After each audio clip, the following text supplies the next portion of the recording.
माननीय सभासदों, माननीय अध्यक्ष जी,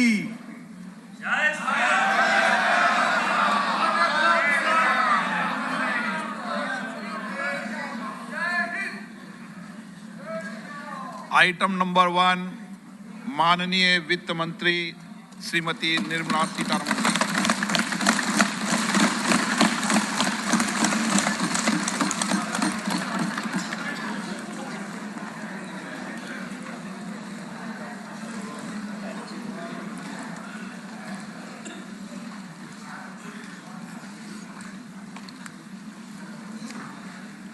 Honorable Speaker, I present the budget for 2023-2024. This is the first budget in Amrit Kal. This budget hopes to build on the foundation laid in the previous budget and the blueprint drawn for India at 100.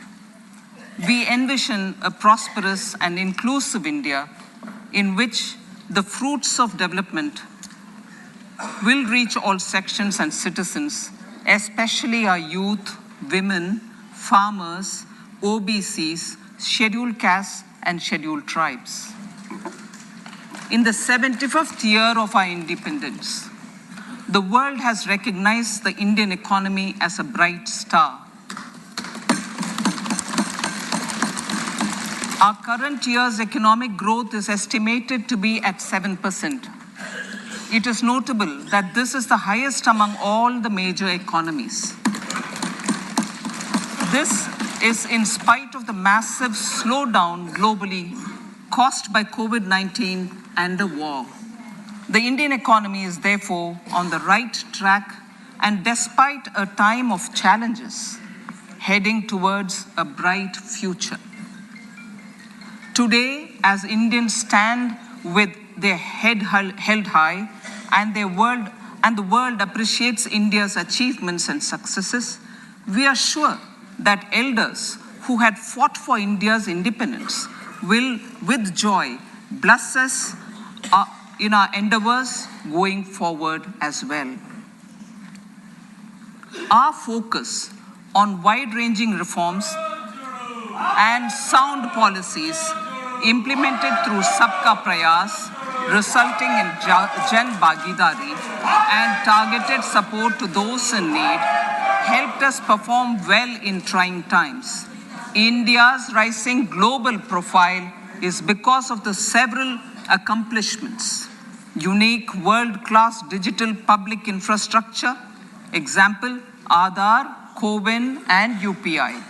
COVID vaccination drive in unparalleled scale and speed, proactive role in frontier areas such as achieving the climate-related goals, Mission Life, and National Hydrogen Mission.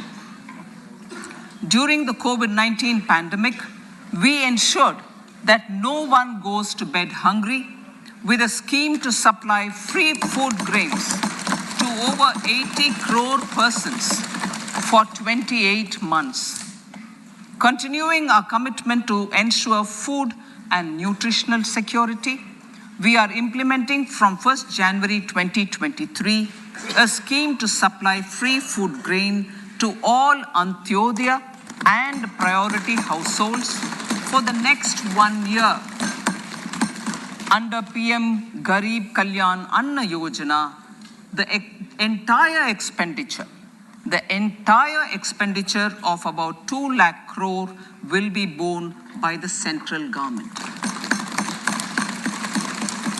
In these times of global challenges, the G20 presidency gives us a unique opportunity to strengthen India's role in the world economic order.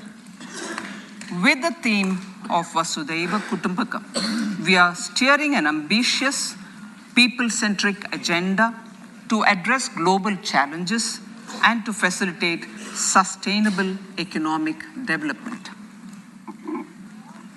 The government's efforts since 2014 have ensured for all citizens a better quality of life and life of dignity. The per capita income has more than doubled to 1.97 lakh rupees. In these 9 years, the Indian economy has increased in size from being 10th to 5th largest in the world. We have significantly improved our position as well as a well-governed and innovative country with a conducive environment for business as reflected in several global indices. We have made a significant progress in many sustainable development goals. The economy has become a lot more formalized as reflected in the EPFO membership, more than doubling to 27 crore and rupees 7,400 crore digital payments of 126 lakh crore rupees through UPI in 2022. The efficient implementation of many schemes with universalization of targeted benefits has resulted in inclusive development. Some of the schemes are 11.7 crore household toilets under Swachh Bharat mission, which is achieved, 9.6 crore LPG connections under Ujjwala, 220 crore COVID vaccination of 102 crore persons, 47.8 crore PM Jan Dhan bank accounts, insurance cover for 44.6 crore persons under PM Suraksha Bima and PM Jeevan Jyoti Yojana, and cash transfer of 2.2 lakh crores of rupees to 11.4 crore to over 11.4 crore farmers under PM Kisan Samman Nidhi. Our vision for the Amrit Kal includes technology-driven and knowledge-based economy with strong public finances and a robust financial sector. To achieve this, Jan Bhagidari through Sabka Saath, Sabka Prayas is essential. The economic agenda for achieving this vision focuses on 3 things. First, facilitating ample opportunities for citizens, especially the youth, to fulfill their aspirations. Second, providing strong impetus to growth and job creation. And third, strengthening macroeconomic stability. To service these focus areas in our journey to India at 100, we believe that the following 4 opportunities can be transformative during Amrit Kal. Economic empowerment of women. Deen Dayal Antyodaya Yojana National Rural Livelihood Mission has achieved remarkable success by mobilizing rural women into 81 lakh self-help groups. We will enable these groups to reach the next stage of economic empowerment through formation of large producer enterprises or collectives, with each having several thousand members and managed professionally. They will be helped with raw materials supply and for better design, quality, branding, and marketing of their products. Through supporting these policies, they will be enabled to scale up their operations to serve the large consumer markets, as has been the case with the several startups growing into unicorns. PM Vishwakarma Kaushal Samman, PM Vikas. For centuries, traditional artisans and craftspeople who work with their hands using tools have brought renown for India. They're generally referred to as Vishwakarma. The art and the handicraft created by them represents the true spirit of Atmanirbhar Bharat. For the first time, a package of assistance for them has been conceptualized. The new scheme will enable them to improve the quality, scale, and reach of their products, integrating them with the MSME value chain. The components of the scheme will include not only financial support, but also access to advanced skill training, knowledge of modern digital techniques, and efficient green technologies, brand promotion, linkage with local and global markets, digital payments, and social security. This will greatly benefit the scheduled castes, scheduled tribes, OBCs, women, and people belonging to the weaker sections. Tourism. The country offers immense attraction for domestic as well as foreign tourists. There is a large potential to be tapped in tourism. The sector holds huge opportunities for jobs and entrepreneurship for youth in particular. Promotion of tourism will be taken up on mission mode with active participation of states, convergence of government programs, and public-private partnerships. Green growth. We are implementing many programs for green fuel, green energy, green farming, green mobility, green buildings, and green equipment, and policies for efficient use of energy across various economic sectors. These green growth efforts help in reducing carbon intensity of the economy and provides for large-scale green job opportunities.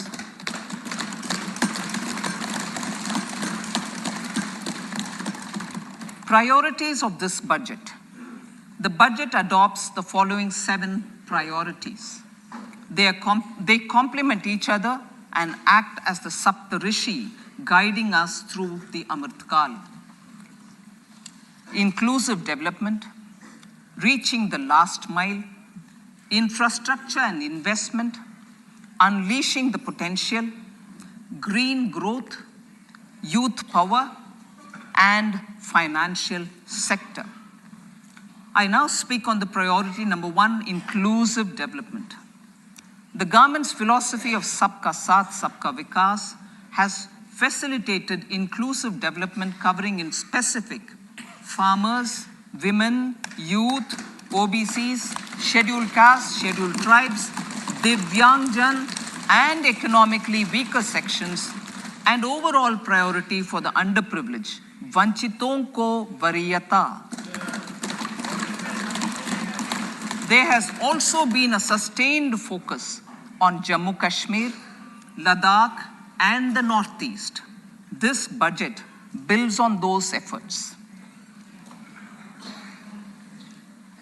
Digital public infrastructure for agriculture. Digital public infrastructure for agriculture will be built as an open source, open standard, and interoperable public good.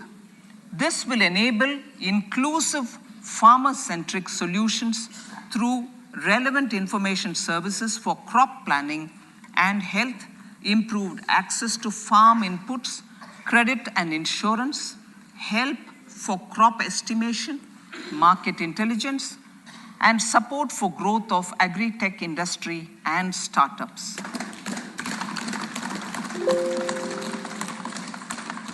An agriculture accelerator fund. An agriculture accelerator fund will be set up to encourage agri-startups by young entrepreneurs in rural areas. The fund will aim at bringing innovative and affordable solutions for challenges faced by farmers. It will also bring in modern technologies to transform agricultural practices, increase productivity and profitability. To enhance the productivity of extra long staple cotton, we will adopt a cluster-based and value chain approach through public-private partnerships. This will mean collaboration between farmers, state, and industry for input supplies, extension services, and market linkages. We will launch an Atmanirbhar Clean Plant program to boost availability of disease-free, quality planting material for high-value horticultural crops at an outlay of 2,200 crores. Global hub for millets which are Sri Anna. India is the forefront.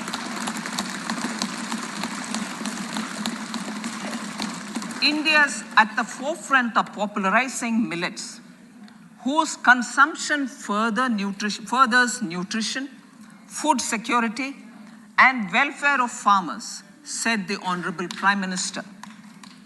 We are the largest producer and second largest exporter of Sri Anna in the world.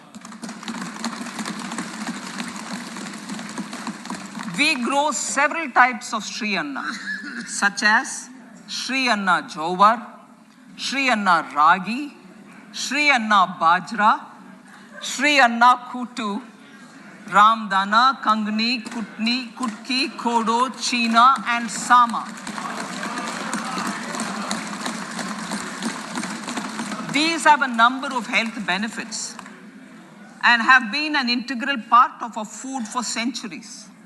I acknowledge with pride the huge service done by small farmers in contributing to the health of fellow citizens by growing these Sri Anna.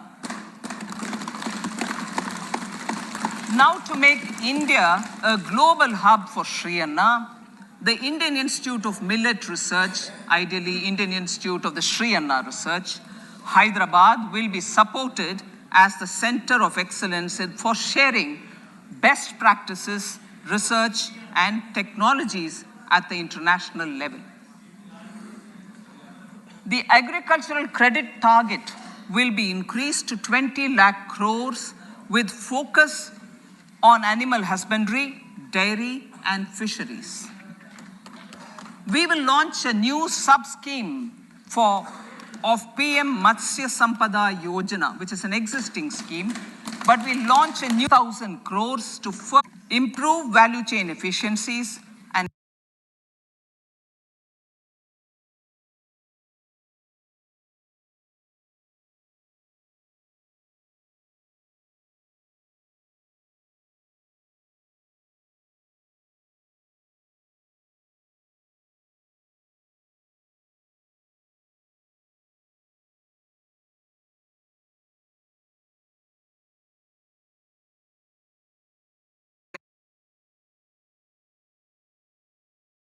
Samriddhi.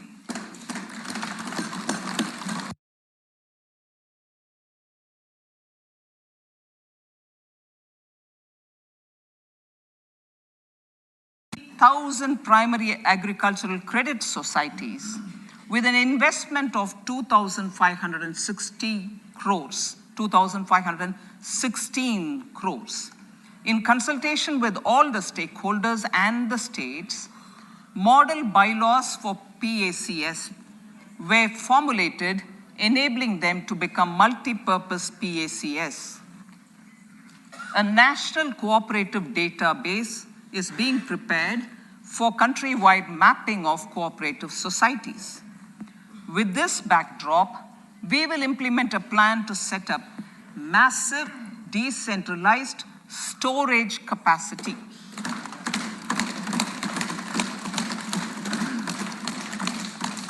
This will help farmers store their produce and realize remunerative prices through sale at appropriate times. The government will also facilitate setting up of a large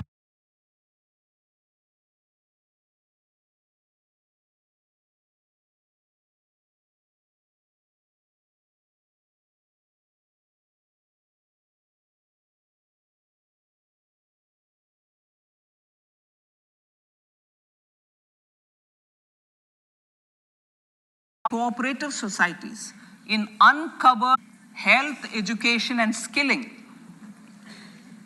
157 new nursing colleges will be established in co-location. 57 medical colleges established since 2014.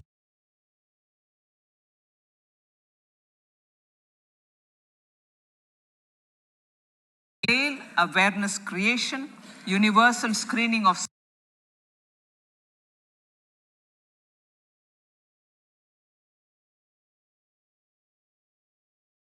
seven areas and counseling through collaborative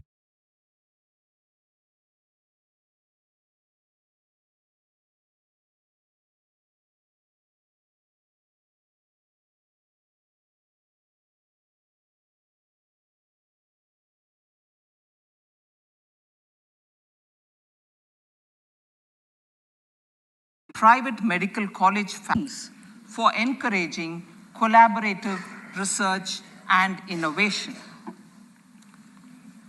A new program to promote research and innovation in pharmaceuticals will be taken up through centers of excellence. We shall also encourage industry to invest in research and development in specific priority areas. Dedicated multidisciplinary courses for medical devices will be supported in existing institutions to ensure availability of skilled manpower for futuristic medical technologies, high-end manufacturing, and research. Teachers' training. Teachers' training will be re-envisioned through innovative pedagogy, curriculum transaction, continuous professional development, dipstick surveys, and ICT implementation. The District Institute of Education and Training will be developed as vibrant institutes of excellence for this purpose.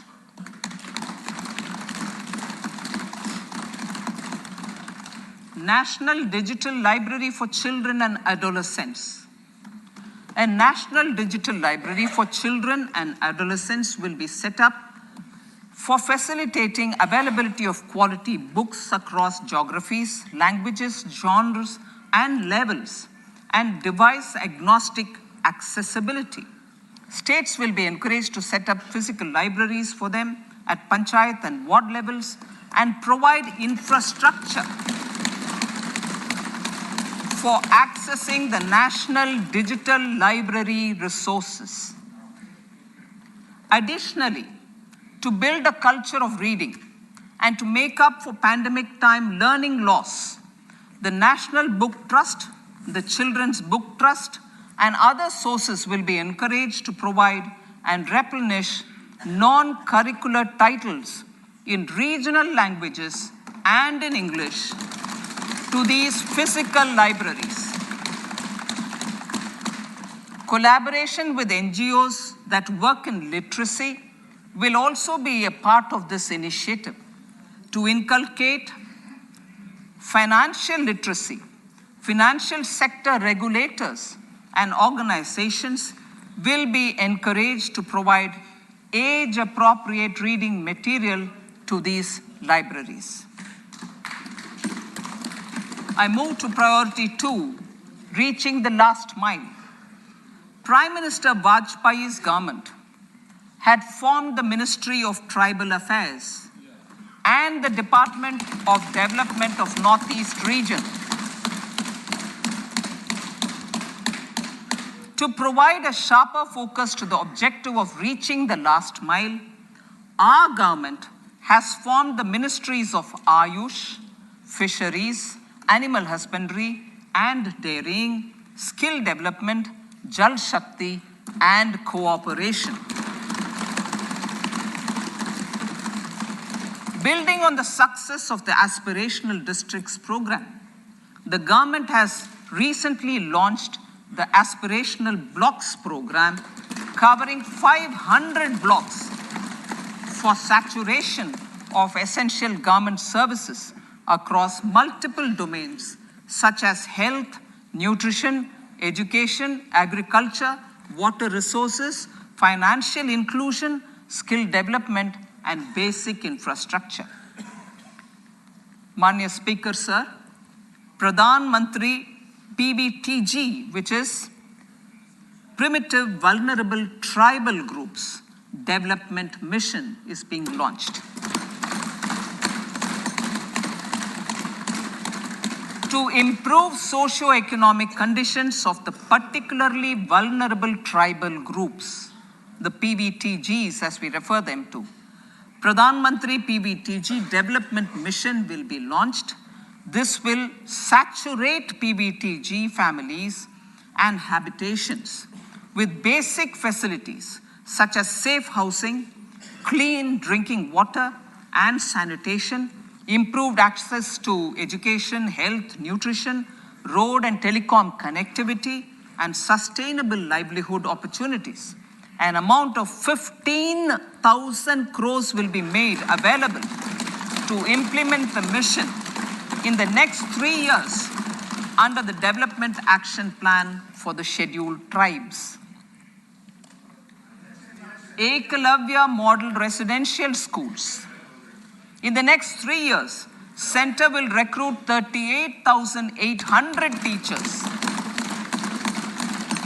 and support staff for the 740 Ekalavya Model Residential Schools, which is serving 3.5 lakh tribal students.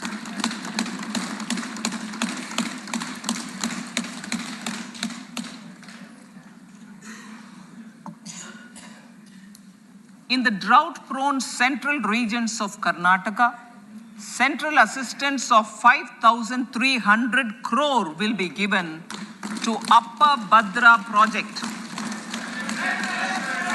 to provide sustainable micro irrigation and filling up of surface tanks for drinking water.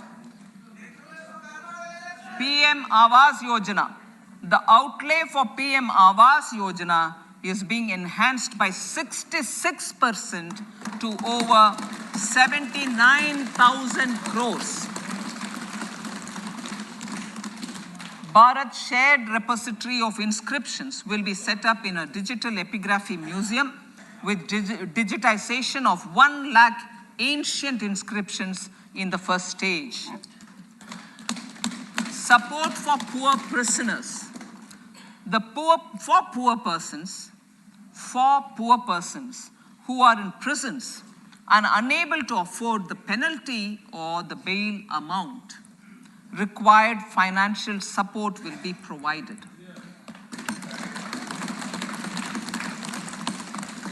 Priority number 3, infrastructure and investment.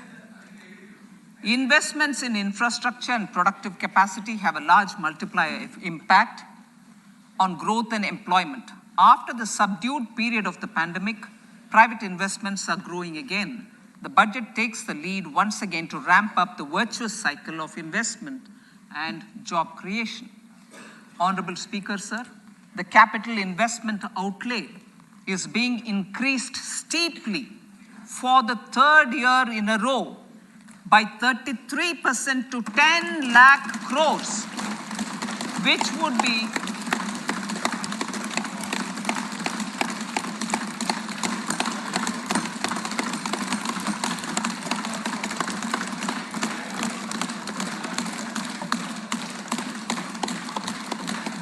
which would be 3.3% of GDP. This will almost be 3 times the outlay made in 2019-20.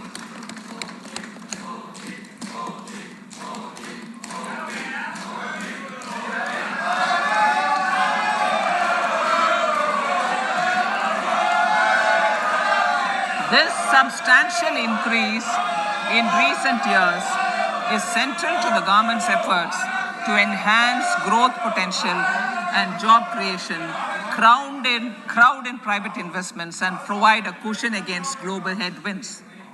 The direct capital investment by the center is complemented by the provision made for creation of capital assets through grants and aids to state.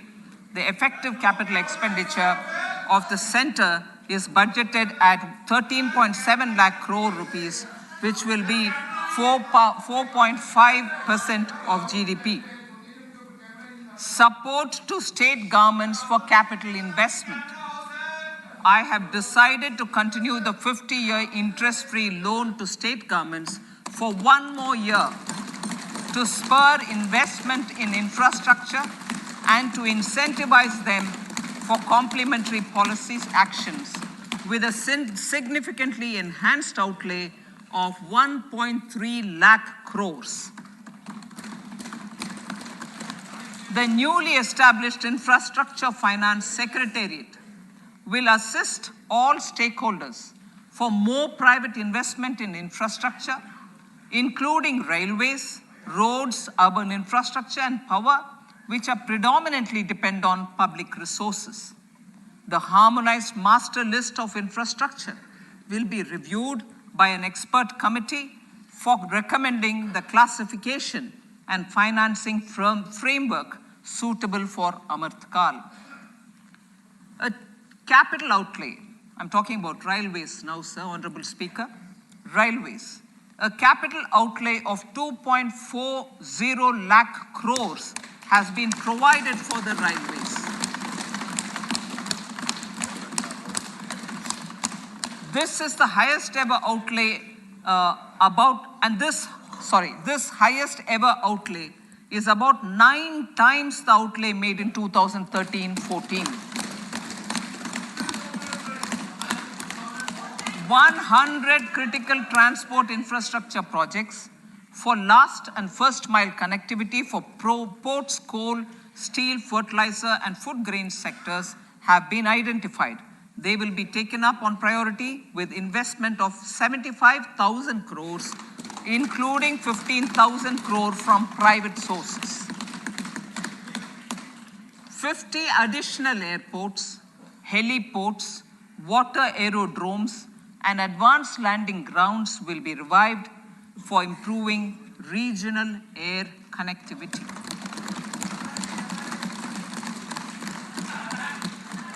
Sustainable cities for tomorrow.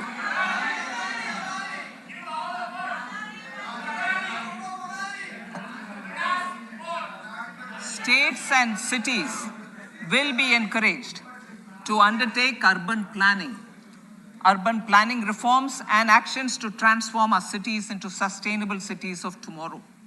This means efficient use of land resources, adequate resources for urban infrastructure, transit-oriented development, enhanced availability and affordability of urban land and opportunities for all.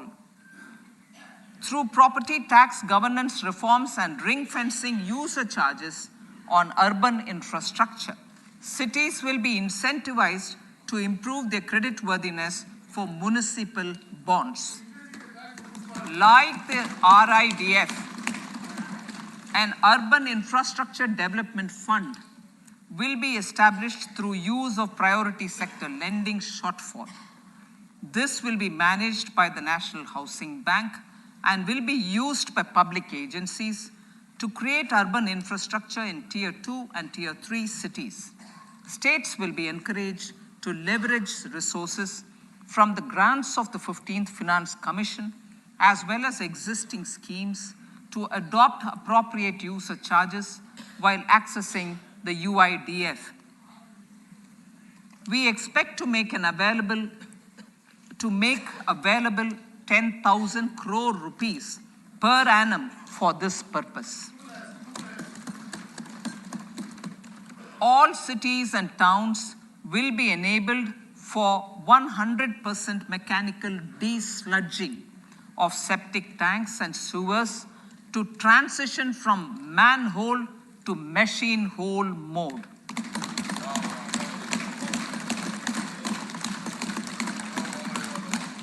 Enhanced focus will be provided for scientific management of dry and wet waste. Honorable Speaker, sir, our Prime Minister had said, good governance is the key to a nation's progress. Our government is committed to providing a transparent and accountable administration which works for the betterment and welfare of common citizens. Mission Karma Yogi, Under Mission Karmayogi, center, states, and the union territories are making and implementing capacity building plans for civil servants. The government has also launched an integrated online training platform, I Got Karmayogi, to provide continuous learning opportunities for lakhs of government employees to upgrade their skills and facilitate people-centric approach. Sir, for enhancing ease of doing business, more than 39,000 compliances have been reduced, and more than 3,400 legal provisions have been decriminalized. For furthering the trust-based governance, we have introduced the Jan Vishwas Bill to amend 42 central acts. This budget proposes a series of measures to unleash the potential of our economy. Centers of Excellence for Artificial Intelligence.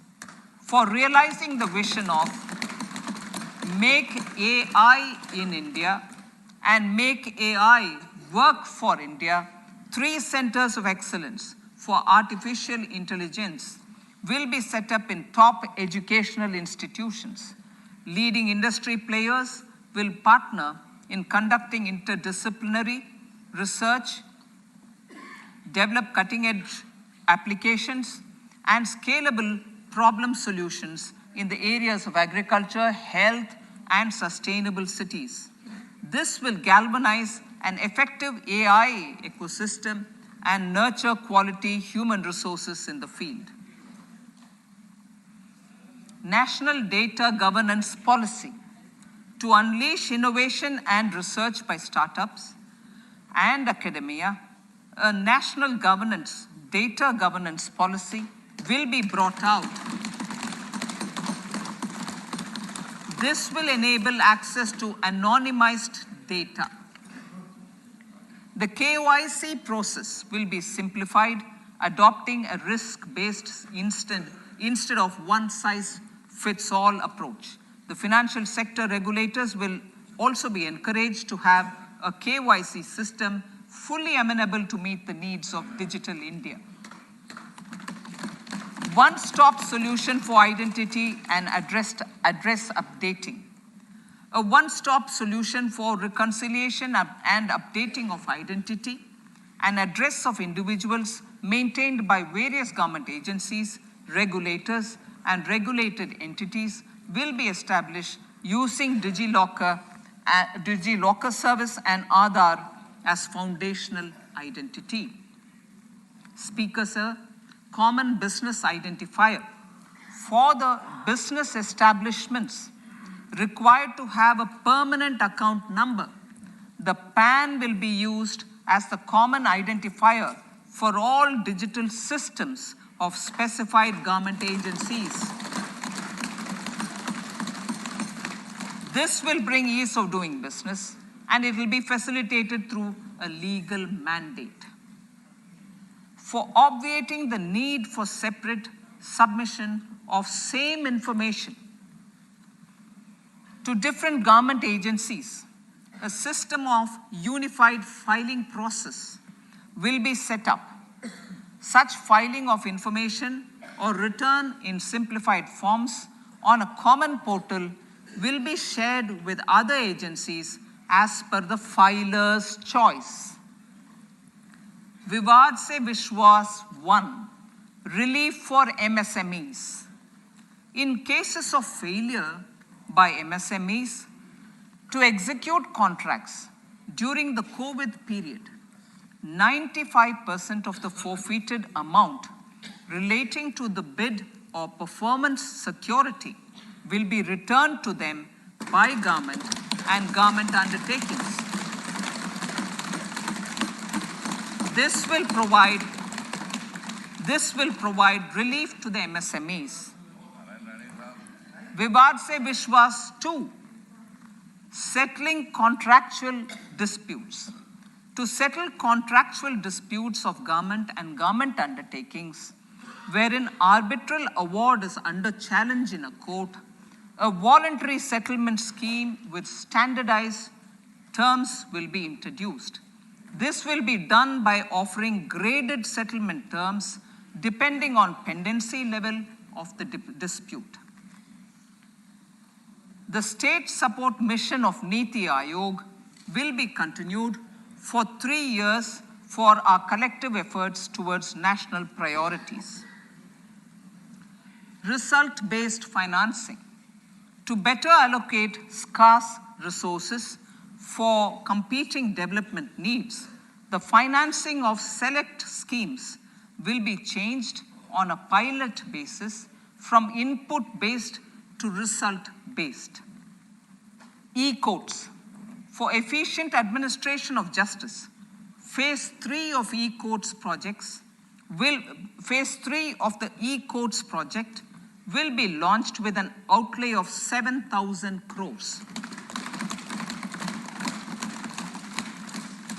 Fintech services in India have been facilitated by our digital public infrastructure, including Aadhaar, PM Jan Dhan Yojana, Video, KYC, India Stack, and UPI. To enable more fintech innovative services, the scope of documents available in DigiLocker for individuals will be expanded. An entity, DigiLocker, will be set up for the use by MSMEs, large businesses, and also charitable trusts. This will be towards storing and sharing documents online securely whenever needed with various authorities, regulators, banks, and other business entities. 5G services. 100 labs for developing applications using 5G services will be set up in engineering institutions.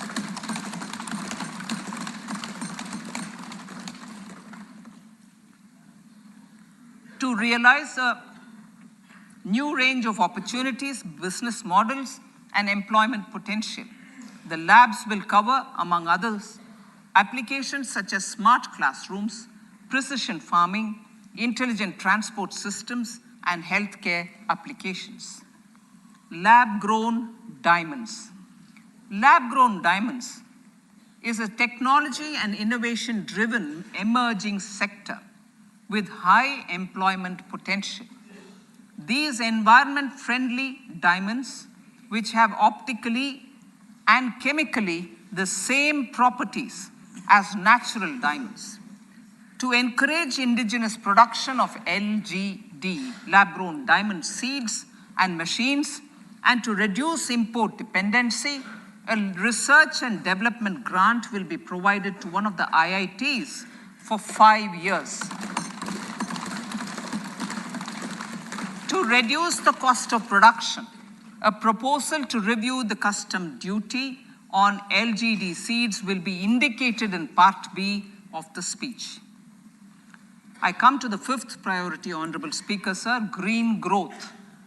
Honorable Prime Minister has given a vision for life or lifestyle for environment to spur a movement of environmentally conscious lifestyle. India is moving forward firmly for the Panchamrit, the net zero carbon emission by 2070 to usher in green industrial and economic transition. This budget builds on our focus on green growth. The recently launched National Green Hydrogen Mission, with an outlay of 19,700 crores, will facilitate transition of the economy to low carbon intensity, reduce dependence on fossil fuel imports, and make the country assume technology and market leadership in this sunrise sector. Our target is to reach an annual production of 5 MMT by 2030. Energy transition. This budget provides for 35,000 crores for priority capital investment towards energy transition and net zero objectives and energy security by Ministry of Petroleum and Natural Gas. To steer the economy on sustainable development path, battery energy storage systems with capacity of 4,000 MWh will be supported with viability gap funding. A detailed framework for pumped storage projects will also be formulated. Renewable energy evacuation. The interstate transmission system for evacuation and grid integration of 13 gigawatt renewable energy from Ladakh will be constructed with investment of 20,700 crore, including central support of 8,300 crores. Green Credit Program. For encouraging behavioral change, a green credit program will be notified under the Environment Protection Act. This will incentivize environmentally sustainable and responsive actions by companies, individuals, and local bodies, and help mobilize additional resources for such activities. PM Program for Restoration, Awareness, Nourishment, and Amelioration of Mother Earth, PM Pranam, will be launched to incentivize states and union territories to promote alternative fertilizers and balanced use of chemical fertilizers. Go Bardhan Scheme. 500 new waste to wealth plants under Go Bardhan, galvanizing organic bio-agro resources done. Go Bardhan scheme will be established for promoting circular economy. These will include 200 compressed biogas plants, including 75 plants in urban areas, and 300 community or cluster-based plants at a total investment of 10,000 crores. I will refer to this in Part B also. In due course, a 5% CBG mandate will be introduced for all organizations marketing natural and biogas. For collection of biomass and distribution of biomanure, appropriate fiscal support will also be provided.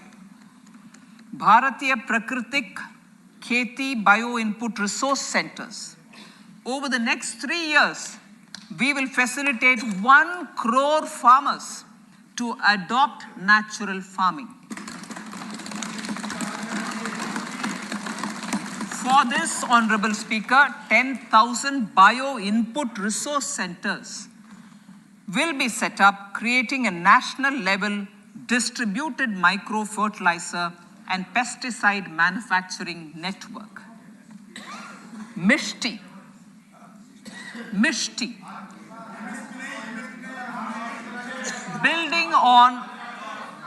Building on India's success in afforestation, mangrove initiative for shoreline habitats and tangible incomes, Mishti, will be taken up for mangrove plantation along the coastline and on salt pan lands wherever feasible through convergence between Manrega, Campa, Fund and other sources. Amrit Dharohar. Wetlands are vital ecosystems which sustain biological diversity. In his latest Mann Ki Baat, the Prime Minister said, now, I quote, now the total number of Ramsar sites in our country has increased to 75, whereas before 2014, there were only 26, unquote. Local communities have always been at the forefront of conservation efforts.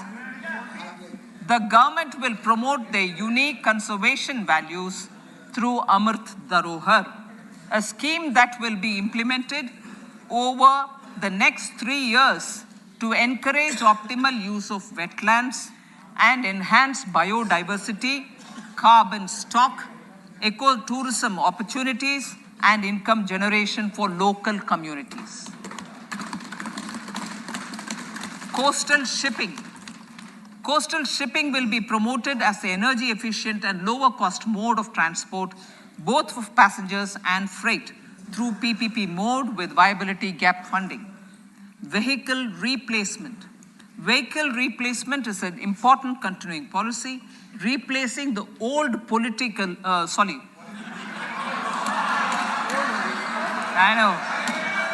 replacing, absolutely, thank you. Replacing old polluting vehicles. May be applicable, right? Replacing old polluting vehicles is an important part of greening our economy. In furtherance of the vehicle scrapping policy mentioned in Budget 21-22, I have allocated adequate funds to scrap old vehicles of the central government. States will also be supported in replacing old vehicles and old state ambulances. Honorable Speaker, sir, I move to priority 6, youth power.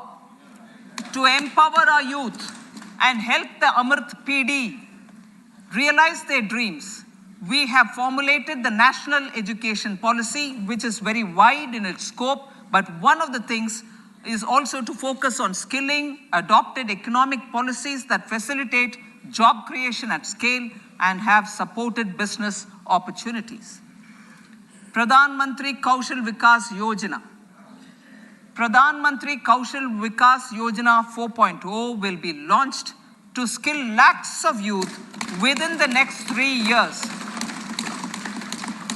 On-job training, industry partnership, and alignment of courses with needs of industry will be emphasized.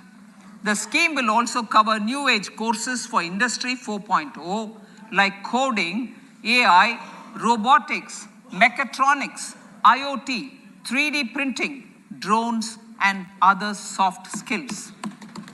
To skill youth for international opportunities, 30 Skill India International Centers will be set up across different states. The digital ecosystem for skilling will be further expanded with the launch of a unified Skill India digital platform for enabling demand-based formal skilling, linking with employers including MSMEs, and facilitating access to entrepreneurship schemes. To provide stipend support to 47 lakh youths in 3 years, direct benefit transfer under a pan-India national apprenticeship promotion scheme will be rolled out. Tourism. Honorable Speaker, sir, with an integrated and innovative approach, at least 50 destinations will be selected through challenge mode. In addition,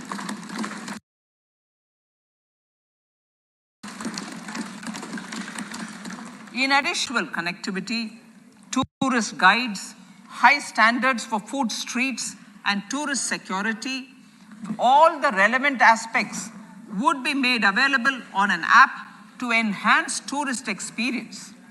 Every destination would be developed as a complete package. The focus of development of tourism would be on domestic as well as foreign tourists.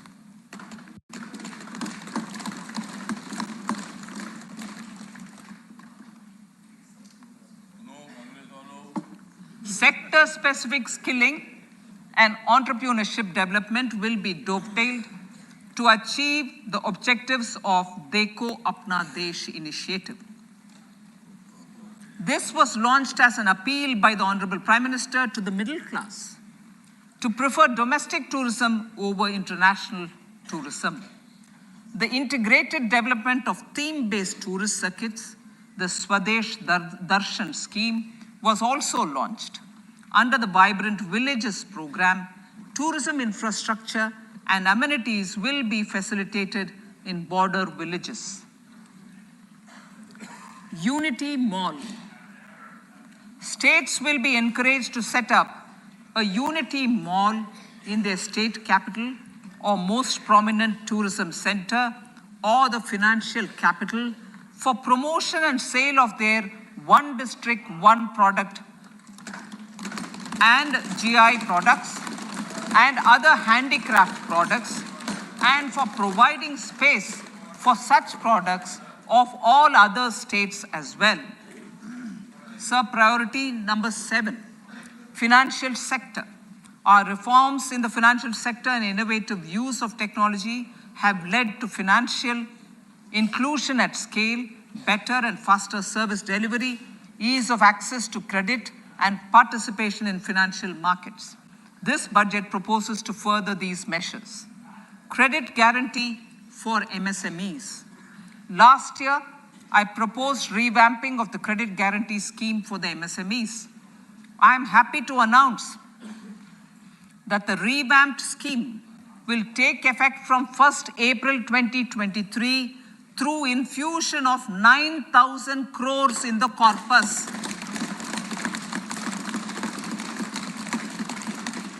This will enable additional collateral-free guaranteed credit of 2 lakh crores of rupees. Further, the cost of credit will be reduced by about 1%. A national financial information registry will be set up to serve as the central repository of financial and ancillary information. This will facilitate efficient flow of credit, promote financial inclusion, and foster financial stability. A new legislative framework will govern this credit public infrastructure and will be designed in consultation with the RBI.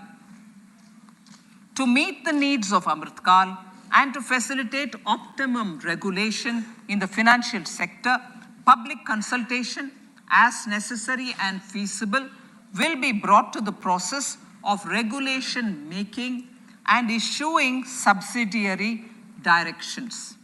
To simplify, to ease, and to reduce cost of compliance, financial sector regulators will be requested to carry out a comprehensive review of existing regulations. For this, they will consider suggestions from public and regulated entities. Time limits to decide the application under various regulations will also be laid down. Honorable Speaker, sir, to enhance business activities in GIFT IFSC, the following measures will be taken. Delegating powers under the SEZ Act to the IFSCA to avoid dual regulation.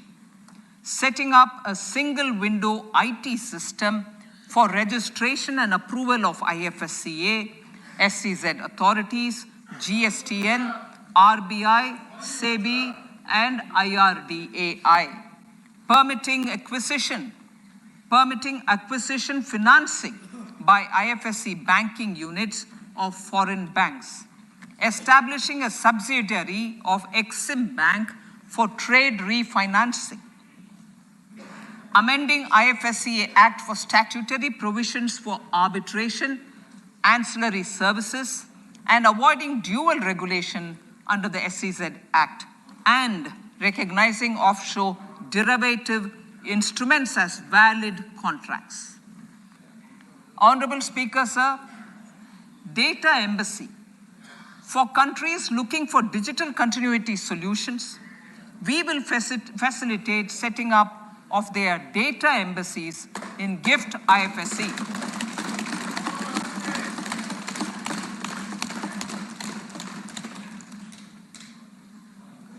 Improving governance and investor protection in banking sector.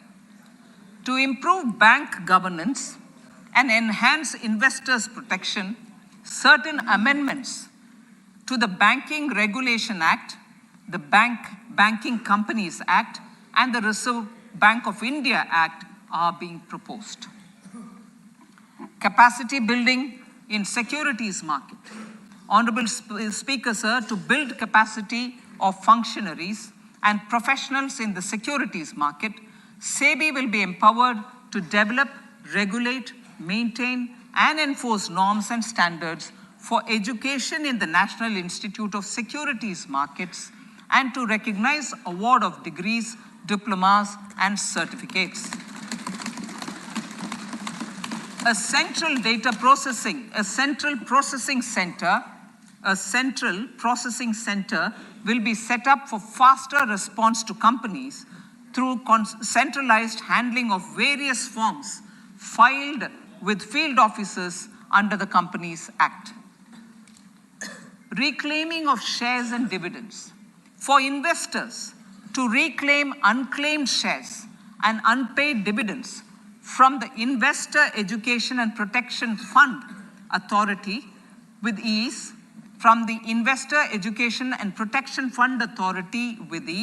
an integrated IT portal will be established. Digital payments continue to find wide acceptance. In 2022, they show an increase of 76% in transaction and 91% in value. Fiscal support for this digital public infrastructure will continue in 2023-2024. Azadi Ka Amrit Mahotsav, Mahila Samman Bachat Patra. For commemorating Azadi Ka Amrit Mahotsav, a one-time new small savings scheme, Mahila Samman Savings Patra or Savings Certificate, Mahila Samman Savings Certificate will be made available for a 2-year period up to March 2025. This will offer deposit facility up to 2 lakh in the name of a woman or girls for a tenure of 2 years at fixed interest rate of 7.5% with partial withdrawal option. Senior citizens. The maximum deposit limit for senior citizens savings scheme will be enhanced from 15 lakh to 30 lakhs of rupees. The maximum deposit limit for monthly income account scheme will be enhanced from 4.5 lakh to 9 lakh for single account and from 9 lakh to 15 lakh for joint account. Honorable Speaker, sir, fiscal management. 50 years interest-free loan to states. The entire 50-year loan to states has to be spent on capital expenditure within 2023-24. Most of this will be at the discretion of the states, but a part will be conditional on states increasing their actual capital expenditure. Parts of the outlay will also be linked to or allocated for the following purposes: scrapping old government vehicles, urban planning reforms and actions, financing reforms in urban local bodies to make them credit-worthy for municipal bonds, housing for police personnel above or as part of the police station, constructing unity malls, children and adolescent libraries and digital infrastructure, and state share of capital expenditure of central schemes. Honorable Speaker, sir, fiscal deficit of states. States will be allowed a fiscal deficit of 3.5% of GSDP, of which 0.5% will be tied to power sector reforms. Revised estimates 2022 to 2023. The revised estimate, Honorable Speaker, sir, of the total receipts other than borrowing is 24.3 lakh crores, of which the net tax receipts are 20.9 lakh crores. The revised estimate of the total expenditure is 41.9 lakh crores of rupees, of which the capital expenditure is about 7.3 lakh crores. The revised estimate of the fiscal deficit is 6.4% of GDP, adhering to the budget estimate. So budget estimates of 2023-24. Coming to 2023-24, the total receipts other than borrowings and the total expenditure are estimated at 27.2 lakh crores and 45 lakh crores respectively. The net tax receipts are estimated at 23.3 lakh crores. The fiscal deficit is estimated to be 5.9% of the GDP. In my budget speech for 21-22, I had announced that we plan to continue the path of fiscal consolidation, reaching a fiscal deficit of below 4.5% by 2025-26, with a fairly steady decline over the period. We have adhered to this path, and I reiterate my intention to bring the fiscal deficit below 4.5% of GDP by 2025-26. To finance the fiscal deficit in 2023-24, the net market borrowings from dated securities are estimated at 11.8 lakh crores.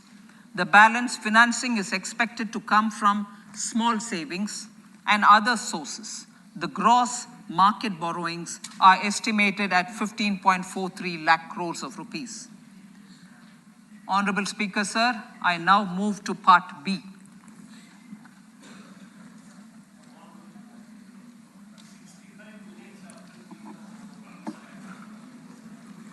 Indirect taxes.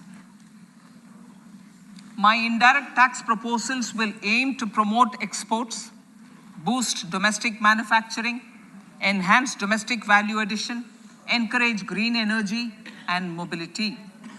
A simplified tax structure with fewer tax rates helps in reducing compliance burden and improving tax administration. I propose to reduce the number of basic customs duty rates on goods other than textiles and agriculture from 21 to 13.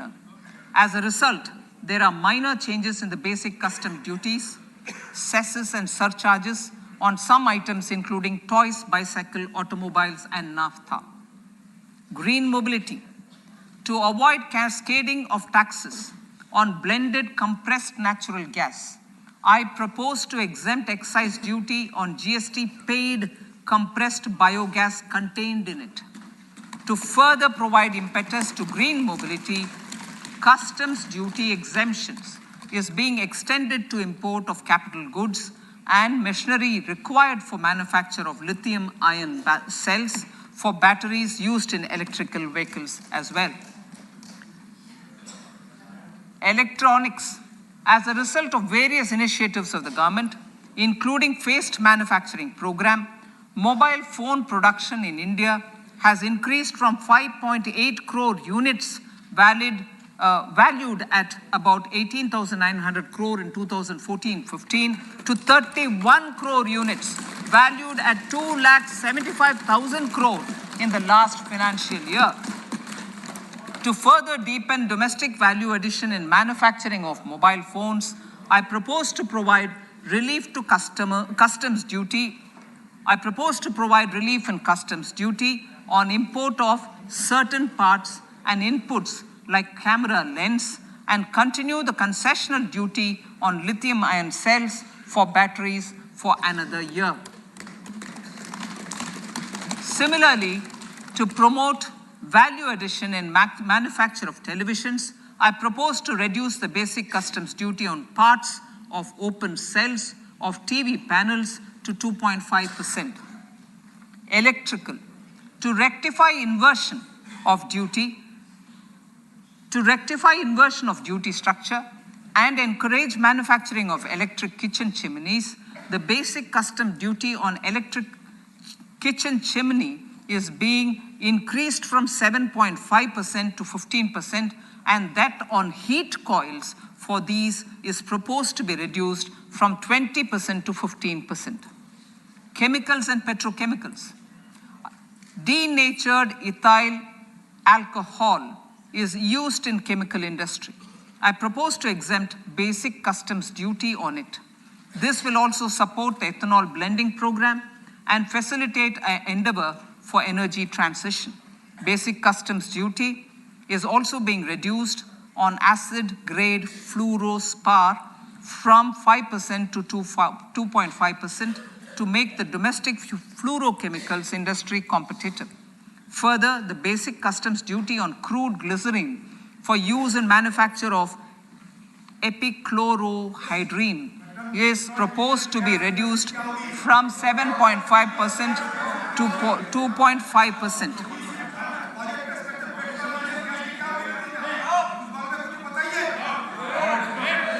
Marine products. In the last financial year, marine products recorded the highest export growth, benefiting farmers in the coastal states of the country. To further enhance the export competitiveness of marine products, particularly shrimps, duty is being reduced on key inputs for domestic manufacture of shrimp feed. India is a global leader, as I said in Part A, in cutting and polishing of natural diamonds, contributing about 3/4 of the global turnover by value. With the depletion of deposits of natural diamonds, the industry is moving towards lab-grown diamonds, and it holds huge promise. To seize this opportunity, I propose to reduce the basic customs duty on seeds used in their manufacture. Customs duties on dore or dore and bars of gold and platinum were increased earlier this fiscal. I propose to increase the duties on articles made therefrom to enhance the duty differential. I also propose to increase the import duty on silver doors, bars, and articles to align them with that on gold and platinum. To facilitate availability of raw materials for the steel sector, exemptions from basic custom duty on raw materials for manufacture of CRGO steel, ferrous scrap, and nickel cathode is being continued. Similarly, the concessional BCD of 2.5% on copper scrap is also being continued to ensure the availability of raw materials for secondary copper producers who are mainly in the MSME sector. The basic custom duty rate on compounded rubber is being increased from 10% to 25% or 30 kg, whichever is lower, at par with that of natural rubber other than latex, to curb circumvention of duty. Cigarettes. National Calamity Contingent duty on specified cigarettes was last revised 3 years ago. This is proposed to be revised upwards by about 16%. Direct taxes. I now come to my direct tax proposals. Honorable Speaker, these proposals aim to maintain continuity and stability of taxation, further simplify and rationalize various provisions to reduce the compliance burden, promote the entrepreneurial spirit, and provide tax relief to citizens. It has been constant endeavor of the Income Tax Department to improve taxpayer services by making compliance easy and smooth. Our taxpayers portal received a maximum of 72 lakh returns in a day, processed more than 6.5 crore returns this year. Average processing period reduced from 93 days in financial year 13-14 to 16 days only now. And 45% of the returns were processed within 24 hours. We intend to further improve this, roll out the next generation common IT return form for taxpayer convenience, and also plan to strengthen the grievance redressal mechanism. MSMEs and professionals. MSMEs are growth engines of our economy. Micro enterprises with turnover up to 2 crore of rupees and certain professionals with turnover of up to 50 lakh rupees can avail the benefit of presumptive taxation. I propose to provide enhanced limits of 3 crore and 75 lakh respectively to the taxpayers whose cash receipts are no more than 5%. whose cash receipts are no more than 5%. Moreover, to support MSMEs in timely receipt of payments, I propose to allow deduction for expenditure incurred on payments made to them only when payment is actually made. Cooperation. Cooperation is a value to be cherished. In realizing our Prime Minister's goal for Sehkar Se Samriddhi and his resolve to connect the spirit of cooperation with the spirit of Amrit Kal, in addition to the measures proposed in Part A, I have a slew of proposals for the cooperation sector. First, new cooperatives that commence manufacturing activities till 2024, 31st March, shall get the benefit of a lower tax rate of 15%, as is presently available to new manufacturing companies.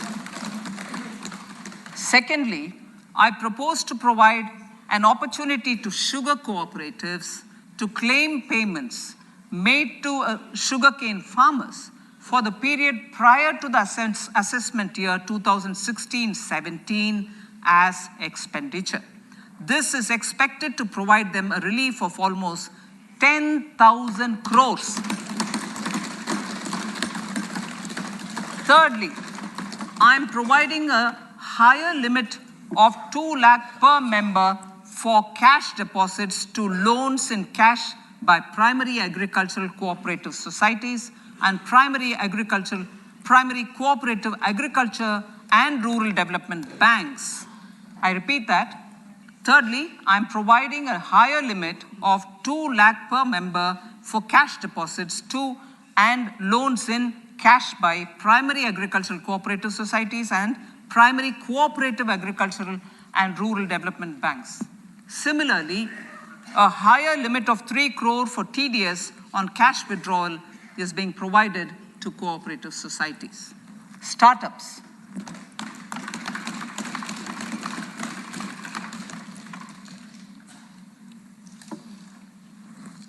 Entrepreneurship is vital for a country's economic development. We have taken a number of measures for startups and they have borne results. India is now the third largest ecosystem for startups globally and ranks second in innovation quality among middle-income countries. I propose to extend the date of incorporation for income tax benefits to startups from 31/3/2023 to 31/3/2024. I further propose to provide the benefit of carry forward of losses on change of shareholding of startups from 7 years of incorporation to 10 years.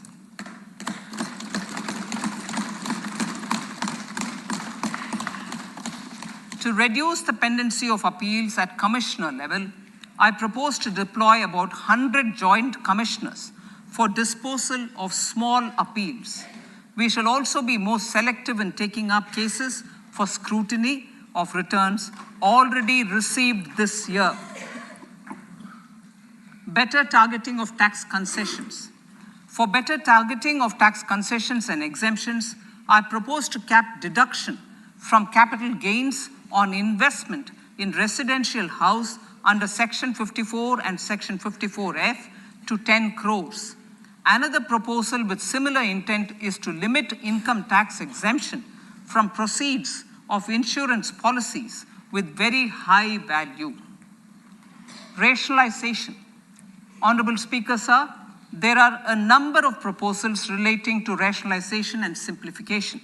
Income of authorities, boards, and commissions set up by statutes of union or state for the purpose of housing, development of cities, towns, and villages, and regulating and developing an activity or matter is proposed to be exempted from income tax.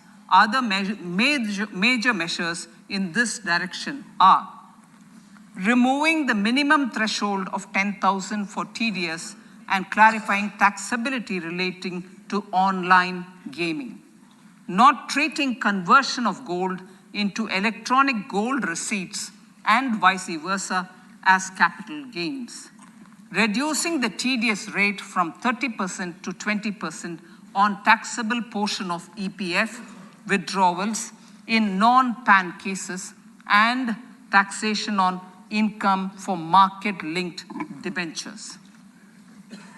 Other major proposals in the finance bill relate to the following: extension of period of tax benefits to funds relocating to IFSC, GIFT City till 31/3/2025, decriminalization under Section 276A of the Income Tax Act, allowing carry forward of losses on strategic disinvestment, including that of IDBI Bank, and providing EEE status to Agniveer Fund. Personal income tax.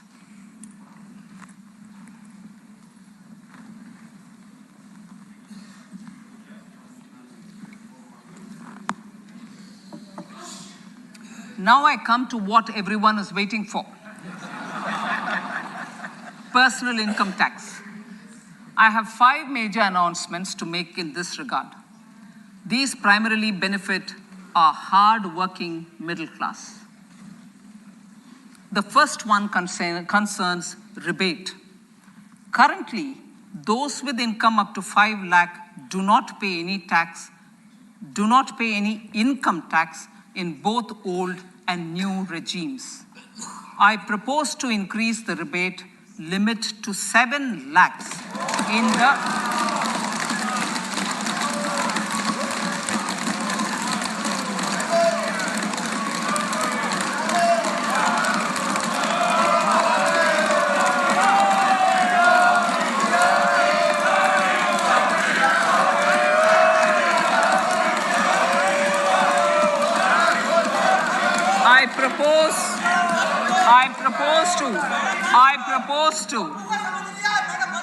I propose to increase the rebate limit to 7 lakh in the new tax regime.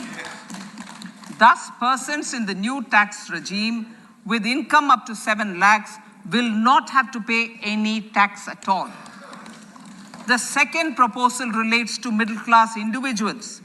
I had introduced in the year 2020 the new personal income tax regime with 6 income slabs starting from 2.5 lakh. I propose to change the tax structure in this regime by reducing the number of slabs to 5 and increasing the tax exemption limit to 3 lakhs. The new tax rates are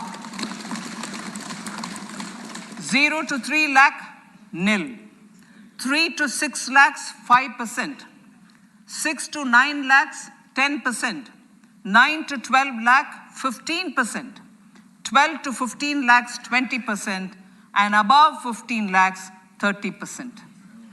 This will provide major relief to all taxpayers in the new regime. An individual with an annual income of 9 lakhs will be required to pay only 45,000 rupees. This is only 5% of his or her income. It is a reduction of 25% on what he or she is required to pay now. That is 60,000. So in the place of 60,000, it is now only 45,000. Similarly, an individual with an income of 15 lakh rupees would be required to pay only 1.5 lakh or 10% of his income or her income, a reduction of 20% from the existing liability of 1,87,500 rupees. My third proposal is for the salaried class and the pensioners, including family pensioners, for whom I propose to extend the benefit of standard deduction to the new tax regime. Each salaried person with an income of 15.5 lakh rupees or more will thus stand to benefit by 52,500 rupees. My fourth announcement in personal income tax is regarding the highest tax rate, which in our country is 42.74%. This is among the highest in the world. I propose to reduce the highest surcharge.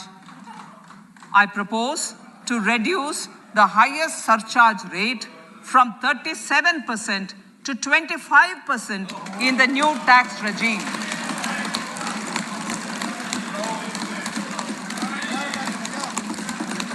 This would result in reduction of the maximum rate. This would result in the reduction of the maximum tax rate to 39%. Lastly, the limit of 3 lakh rupees for tax exemption on leave encashment on retirement of non-government salaried employees was last fixed in the year 2002, when the highest basic pay in the government was only 30,000 rupees per month. In line with the increase in the government salaries, I am proposing to increase this limit to 25 lakh rupees.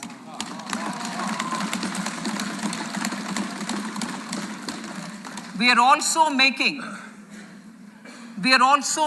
the new income tax regime as the default tax regime. However, citizens will continue to have the option to avail the benefit of the old tax regime. Apart from these, I'm also making some other changes as given in the annexure. As a result of these proposals, revenue of about 38,000 crore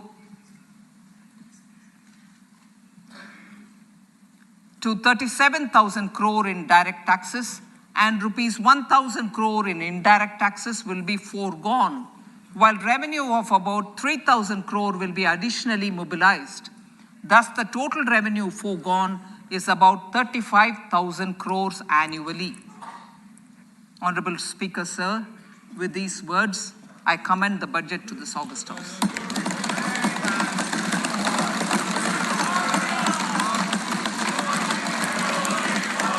One hour, 25 minutes. Item number 1, Item number 2, Srimati Nirmala Sitharaman ji. Sir, with your permission, I lay on the table of the following statements. Under Section 3(1) of the Fiscal Responsibility Budget Management Act 2003, 1 medium-term fiscal policy cum fiscal policy strategy statement and macroeconomic framework statement. माननीय सदस्यगण, जैसा कि आपको समाचार भाग 2 के माध्यम से पहले ही सूचित किया जा चुका है कि माननीय वित्त मंत्री जी के बजट भाषण की प्रतियां हार्ड कॉपी के रूप में उपलब्ध कराई गई है। आप बजट भाषण की अपनी अपनी प्रति प्रकाशन पलक से ले लें। आपको ये भी सूचित किया जाता है कि माननीय मंत्री द्वारा बजट प्रस्तुत किए जाने के पश्चात उसकी प्रतियां आपको मेंबर्स पोर्टल के माध्यम से उपलब्ध करा दी जाएगी। आइटम नंबर 3, माननीय मंत्री जी, वित्त मंत्री जी। Sir, with your permission, I rise to move for leave to introduce the Finance Bill 2023. प्रश्न ये कि विधेयक को पुनर्स्थापित करने की अनुमति प्रदान की जाए। जो सदस्य इसके पक्ष में हाँ कहें, जो सदस्य विरोध में ना कहें। मेरे विचार में निर्णय हाँ वालों के पक्ष में माननीय मंत्री जी विधेयक को पुनर्स्थापित करें। Sir, I introduce the bill. सभा की कार्रवाई कल गुरुवार दिनांक 2 फरवरी 2023 को प्राप्त 11 बजे तक के लिए स्थगित की जाती है।